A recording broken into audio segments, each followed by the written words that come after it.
En la entrada del programa platicamos del destino que tuvieron los hijos de algunos narcotraficantes.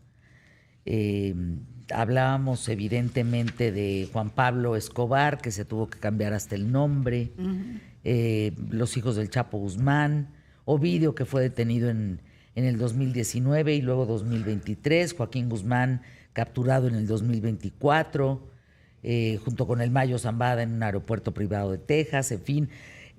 Alejandrina, en contraste con esto, Alejandrina, la hija mayor del Chapo, se graduó de medicina, fundó una empresa de servicios cosméticos de células madre en Guadalajara. O sea, casi la mayoría, diríamos, han tenido pues un renacer. Y justamente me acompañan dos personas para hablar de este tema, que es Ingala Roble, socióloga, terapeuta, doctora en psicoterapia familiar, pionera. Oye, un día ven a platicar, por favor, Ingala, de las constelaciones familiares, porque fuiste pionera en este tema. Fuiste de las primeras, ¿verdad? Sí, bueno, prácticamente la primera. Fue una suerte del destino. ¿De veras? Sí. Así ¿Tú hiciste las primeras constelaciones familiares en México? Sí. Aquí los traje a México, a Colombia, a Nicaragua. No, Ingala, pues contigo tengo que tener un programa aparte y varios. Fue el momento, así, destino. ¿Qué año era? Esto fue en 94. 94. ¿Y cómo funcionan hoy en día? Es una locura. Sí. Es Ya una tienen maravilla. 50 años, eso sí, ya están comprobadas. Bueno, lo vamos a platicar más adelante. Y Alfonso Betancourt, consultor de marketing, que me traes un libro que se llama El alacrán y el tigre, editorial Tigre de Mar, y es una autobiografía muy cautivadora, donde narra la extraordinaria experiencia del hijo de un peligroso narcotraficante que elige un camino espiritual. Cuéntanos. Bueno, pues es mi historia. Tú eres hijo de un peligroso narcotraficante. Así es, sí, ya falleció, pero sí. Ya, le apodaban el alacrán blanco porque es el alacrán más venenoso. Él fue pues de este grupo de delincuentes de Guerrero, de los 70s, 80s. Y bueno, pues yo nací ahí, consciente de que no quería estar ahí. Entonces, muchas veces escuchamos hablar de esa historia de los narcotraficantes y ese mundo de una forma hasta fantástica, pero estar adentro pues es terrible, ¿no? Estás hablando de los tiempos de la Liga 23 de septiembre, de Lucio Cabañas, de las guerrillas en Guerrero. Fue una época terrible, ¿eh? Sí, de hecho en el libro vienen algunos nombres de padrinos míos, que pues sí son gente que termina muy mal o está en la cárcel. Tuve este encuentro entre los políticos y los narcotraficantes en el mismo lugar, y ahí estaba mi papá, un sicario. Entonces, para mí fue una huella muy fuerte, porque cómo escapar de ahí, pero cómo escapar energéticamente, espiritualmente, psicológicamente, no solo físicamente, y cómo llegar a ese mundo sabiendo que no perteneces a él. ¿Cómo te diste cuenta que no pertenecías? Bueno, yo declaré, fue una guerra declarada, hasta que después hubo una conjunción y hubo una integración. Mi padre y yo, digamos que nos declaramos la guerra desde que nací. Después comprendí que venía de otras vidas, que venía de otros ancestros, que cargábamos esa responsabilidad y que todo tenía sentido. No tuve esa idea en ese momento, pero siempre fue una lucha de no ser como él. Toda mi vida transcurrió escapando de él, escapé de él. De hecho, a los 14 años él dinamitó mi casa, con mi mamá, con mi hermano y conmigo adentro. ¿Qué? Sí. Sí, bueno, fue una vida muy fuerte, lo tienen que leer, pero fue una vida brutal. ¿Qué? Sí. Quería deshacerse de ustedes. Mira, lo que la gente no cuenta de ese mundo es que la violencia excede los límites. Es lo que dice el hijo de Pablo Escobar. Así es, no se imaginan. O sea, Hollywood ha romantizado el tema. Sí. Es una apología, ¿no?, del crimen. Pero no, la violencia está dentro. Pero la violencia está dentro. Además es locura, son psicópatas. Entonces, la violencia es una forma de vida. Nosotros crecimos con balaceras, crecimos con metralletas. El álbum familiar, mi hermano tiene un R-15, yo tengo una Uzi a los 5 años. Pero eso cruza los límites de lo imaginable y la violencia llega hacia adentro, ¿no? Porque además ese poder, esa necesidad de destruir, de controlar, de ser superiores, pues rompe todos los límites. Entonces, a los 14 años yo me escapé con algo en las manos que no tenía límites. Creía que todo era posible, creía que yo era invencible. Dediqué mi vida a escapar de mi padre y a los 47 años me di cuenta que escapaba de mí mismo. Y la conclusión fue que tuve que integrar a mi padre, que el alacrán también era yo. ¿Qué? ¿Sí? Sí, somos lo que rechazamos, especialmente en el padre. Eso sería parte de las constelaciones, ¿no? Como decir, yo también soy ese. Tener que aceptar que todos, desde mi punto de vista, somos una posibilidad de lo mismo. Somos un alma que se puede reflejar de muchas formas. Y si tú luchas y quieres separar algo y rechazas algo, te rechazas esa parte de ti mismo. Entonces, ¿qué están diciendo? Me tienen con la oreja, el oído, con todo, de verdad, cuadrado. Bueno, él lo está sublimando, o sea, lo que ¿no? te choca, te checa. Sí, exactamente. Y Alfonso lo está sublimando, ¿no? Digo, porque yo he trabajado con hijos nietos de narcotraficantes, y lo que ellos hacen, expían. Por ejemplo, una pareja que decía, no queremos tener hijos porque esta estirpe tiene que acabarse. Entonces, sacrificaron maternidad y paternidad, digamos, porque el abuelo había matado, en el otro caso fue un tío, uno fue colombiano, el otro fue mexicano, y expiando las culpas de los demás, que es un tema muy importante en constelaciones, ¿no? Y forma identidades o contraidentidades como tú, ¿no? Así, no quiero ser como mi padre. Y uno se convierte casi en Pero esto. lo que estoy entendiendo es que eso que rechazas es porque lo eres. Pero lo que quiero entender un poco más a fondo es, ¿en ti no había esa maldad? ¿O sí? Mira, regresando primero a lo que tú comentas, que es muy interesante. Cuando yo empecé a escribir mi historia, que no la empecé a escribir por gusto, sino porque la vida me orilló al punto en el que yo entendí. Haz de cuenta que un día te pones lentes de aumento, unos muy poderosos, y te ves lleno de heridas, y te creías una persona sana. Y la vida te dice, si no sanas no vas a caminar, ya de aquí no vas a salir. Entonces tuve que regresar a recordar lo que no quería recordar, y eso fue doloroso, porque había escapado de ello toda la vida. Pero escribiendo, mi abuelo suicida, mi otro abuelo, Segunda Guerra Mundial, paralítico por una granada, mi abuela alcohólica y pistolera, de mi bisabuelo, que era el presidente municipal de Acapulco. Ella era un tema para una constelación. Sí, sí. No, queda claro. Lo tienes que constelar. No, digamos, queda claro, así, queda claro. Todos los ancestros cargando, todo y tú estaba ahí cargando, atrás. ¿no? Comprendí que mi papá, y que yo era el punto final, pero yo tengo hijos. Y comprendí que si yo no sanaba, mis hijos iban a cargar con eso. Sí, claro. Así es. Entonces, para mí fue... Acá la pareja decide no tener hijos para que aquello acabe. Sí. Sí. Y tú teniendo hijos, Y lo que prevenir, quieres es que porque- acabe. Lo que quiero es que no carguen ellos con eso. Sí, de hecho, ellos leyeron mi libro muy chiquitos, conocen mi historia perfectamente bien, y los hice conscientes de lo que cargábamos como familia. En el libro narro la historia con papá a la vez que narro la historia con mi hijo. Afortunadamente tengo una paternidad muy bella y una relación muy abierta con mis hijos, pero sanar eso, pues es un clavado muy fuerte. Es que aquí el tema, a ver, Ingala, el tema es, por lo que veo en la entrada del programa, por ejemplo, el tema de las hijas gemelas del Chapo, la propia Emma Coronel, María Joaquina, Emmalí Guadalupe, o sea, ¿hacia dónde van sus vidas? Emma Coronel cumple una condena y luego se vuelve modelo desfilando en la Semana de la Moda de Milán, Sí. ¿no? 2024. Aquí cabe señalar, es identidad elegida contra identidad heredada. Pero ¿cuánto elegimos realmente nuestra identidad? Creemos que la tenemos y en realidad repetimos patrones, ¿no? Ese patrón de violencia en tu sistema, Alfonso, ¿no? Y nos creemos uno de ellos, o contraidentificación, no quiero ser como ellos, ¿no? Y en el trabajo de las constelaciones, Bert Hellinger decía, no somos realmente la persona que somos mientras que no hemos tomado la conciencia como tú la tomaste en un momento dado, o el sufrimiento es demasiado grande, ¿no?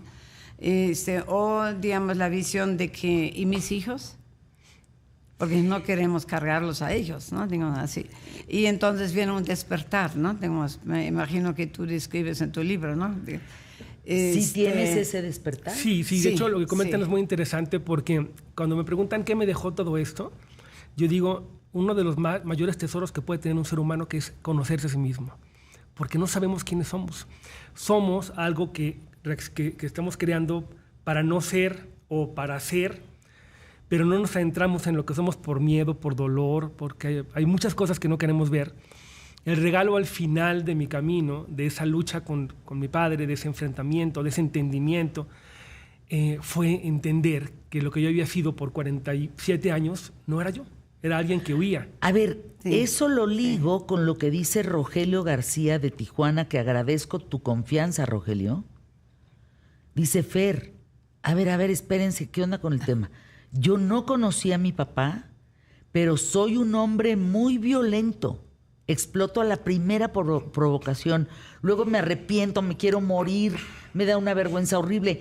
En casa, el nombre de mi padre estaba prohibido. Cuando muere mi mamá, un día una tía me dijo, eres idéntico a tu papá. Tienes el mismo pinche carácter violento de tu papá. ¿Cómo es posible si yo nunca lo vi? Sí, bueno, es una cosa, digamos, entre genética y la reacción a la madre. La violencia de la madre no se ve ahí, de que ella prohibió el nombre del padre, ¿no? Digamos así. Entonces, eso se repite. No necesitamos ver o conocer a nuestros padres o nuestros ancestros, ¿no? Digamos, y sin embargo, la energía, digamos, de las dinámicas de esas familias quedan en el sistema familiar, y para eso las constelaciones son tan interesantes, porque se pueden ver en una constelación. No, qué tema. Me dice por aquí un señor, Fernanda, o sea, doy gracias que soy el dueño del changarro, porque no me he podido bajar del coche, si no ya me hubieran corrido. Mariano Flores de Durango. Es que es un temazo, hablando de la identidad elegida o identidad heredada. ¿Cómo romper con las expectativas familiares o sociales? Y estamos platicando con Alfonso Betancourt, que en su momento pues crece al lado de un narcotraficante poderosísimo, que es su padre. Bueno, ¿quién es tu ¿cómo se llama? Mis padrinos. Tus padrinos, sí. Caro Quintero. O sea, gente, pues, que no habrás visto de niño, ¿no? Que no habrás visto con un papá así. Y nos acompaña Ingala Roble, que pues dominas el tema, trajiste tú las constelaciones familiares a México, socióloga, terapeuta y doctora en psicoterapia familiar, que si tienes alguna aplicación, algún podcast, algo donde sepan más de ti, libros. Bueno, aquí traje 3 de los 5 libros. Déjame ver. Constelaciones familiares para el amor y las parejas. Somos expertos en pareja, entonces toda pareja que quiere. Para el éxito en el trabajo. Vengan al Instituto Sovelu, se llama, y eso es el primer libro. Secretos de familia, digamos, porque los secretos quieren surgir a la luz. Siempre es así. Yo he hablado, vente a hablar de secretos de familia, porque tú fuiste un secreto, tu familia era un secreto. Sí, evidentemente, y de hecho, hasta que no publiqué este libro, la gente no sabe mi vida, ¿no? Nunca la conté, obviamente. Y de hecho, en mi historia, en ancestral, en mis abuelos, hay secretos que yo entonces empecé a entender por qué mi papá era como era, porque mi papá había un secreto en su familia que habían ocultado, había una persona que habían borrado, y entonces él cargaba con ese fantasma, por decirlo de esa manera. Los fantasmas se convierten como en directores de nuestra vida, ¿no? Digamos, aquí en el libro también hay que traerlos a la luz. Y esta conciencia de la cual hablaste, ¿no, Alfonso? De realmente despertar, digamos, tomar conciencia y mirar. Siempre miramos hacia adelante. ¿Qué está mal conmigo? Digamos, yo no sirvo, yo no los autoacusamos y todo. Y en las constelaciones nos damos la vuelta, media vuelta para mirar hacia atrás, ¿no? Digamos, los padres, los eventos, no la descripción tanto, sino los eventos de la vida de nuestros padres, ancestros, hasta bisabuelos, tatarabuelos a veces aparecen en las constelaciones, aun cuando las personas no los conozcan. Pero la energía queda y hay familias que tienen energía asesina, otros suicidal, otros que se enferman todo el tiempo, otros que tienen accidentes. Y las constelaciones es una metodología, yo lo digo es siempre. parar, ¿no? Sí, es detener eso negativo. Sí, obviamente. Y digamos, ok, cuando nosotros hagamos esto, pagamos precios y lo podemos con ellos. Pero nuestros hijos, nietos y los descendientes, a ellos, digamos, los queremos pues cuidar. Es que tu huella, como quiera que sea, ¿no? Tu dolor, tu abandono, tu sufrimiento, tus latigazos. Hijo, pero pasárselo a tus hijos.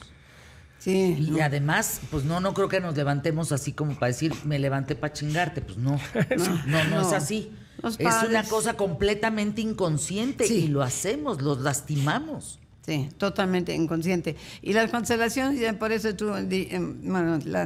la explicación, es para mí como una radiografía de las dinámicas inconscientes, no queridas, en el sistema familiar que podemos descubrir y por eso son preventivos. ¿Tú das constelaciones hoy en día? Sí, todos los días. Sí.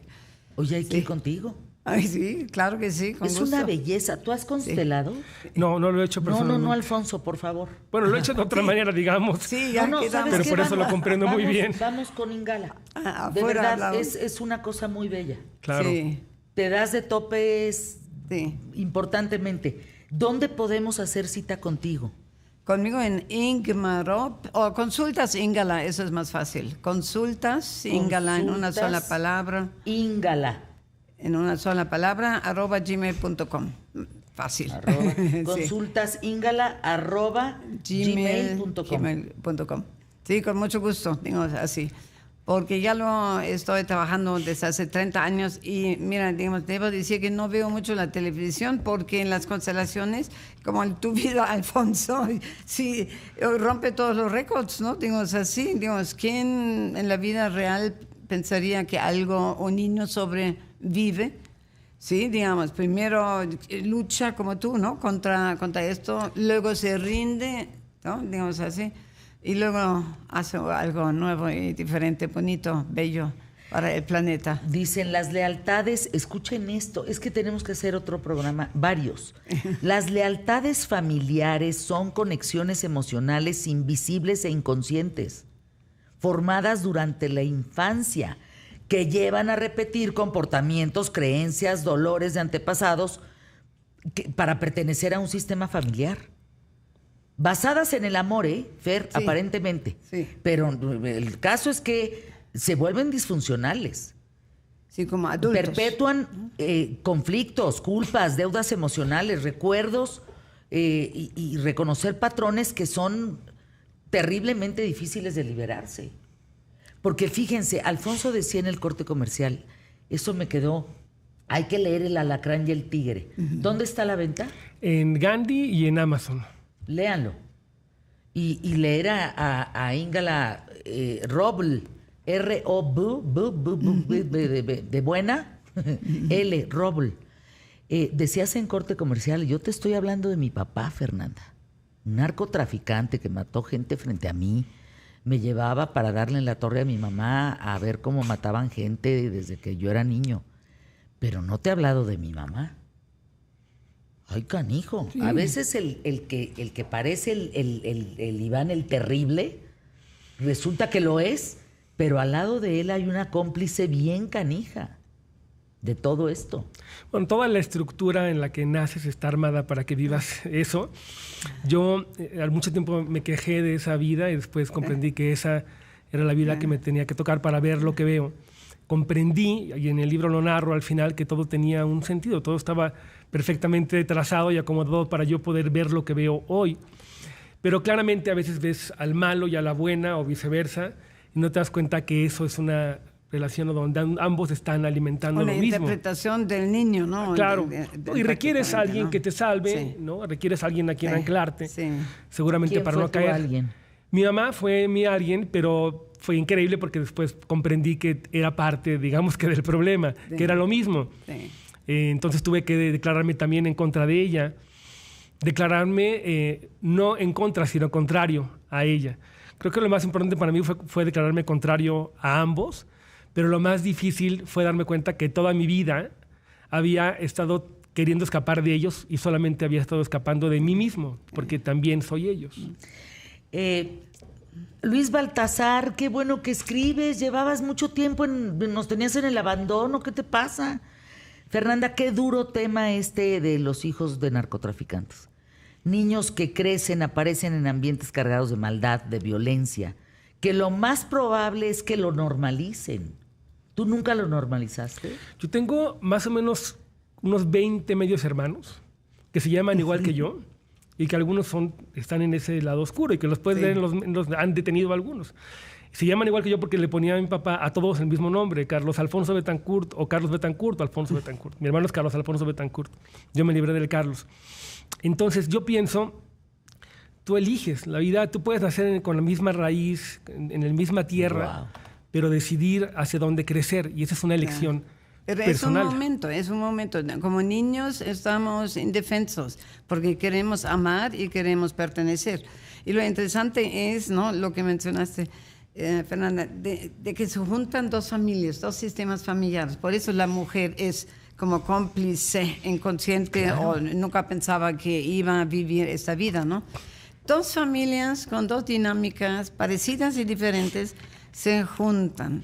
¿Y para qué? Digamos, para que sus descendientes luego en un momento dado, porque estamos en una época de despertar, puedan trabajar esos temas, como Alfonso lo está trabajando, yo lo he trabajado, vengo de padres que vivieron la Segunda Guerra Mundial, digamos, mi padre perdido en la guerra, mi madre y yo, digamos, prisioneros de guerra, y digamos, todo esto de elaborarlo me tardé años, ¿no?, como te puedes imaginar, y sin embargo estoy en un movimiento de paz, tengo paz para interno, ¿no?, para uno, paz para la familia, tú también, como estar en paz con esto ahorita, ¿no? Ahora, de los casos que tú has visto de hijos e hijas de narcotraficantes o esposas, o esposos de ellas, narcotraficantes, como Griselda Blanco, como otras tantas que hay, ¿qué te dicen? ¿Qué has visto en ellos? ¿Que normalmente se separan de las familias o se vuelven parte de? Bueno, hay de dos, ¿no? Digamos, una compañera mía en Colombia, por ejemplo, estaba atendiendo, yo trabajé varios años ahí en los peores tiempos, y una parte de ellos se conforma, porque no hay salida. La cosa es que no pueden escaparse. Escaparse significa la segura muerte, generalmente. Así fue en Colombia. Y otros intentan.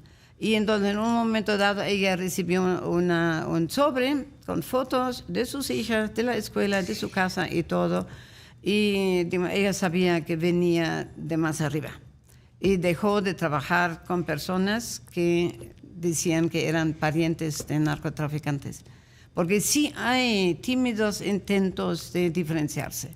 Entonces yo creo que tú tuviste quizás ir incógnito un tiempo. De hecho, tuve amenaza. Mi familia tuvo amenaza de muerte, de escaparlos. Era escaparlos, era la muerte segura. Pero luego tienes que Regresen, parar. por favor. Luego tienes que parar y mirarlo.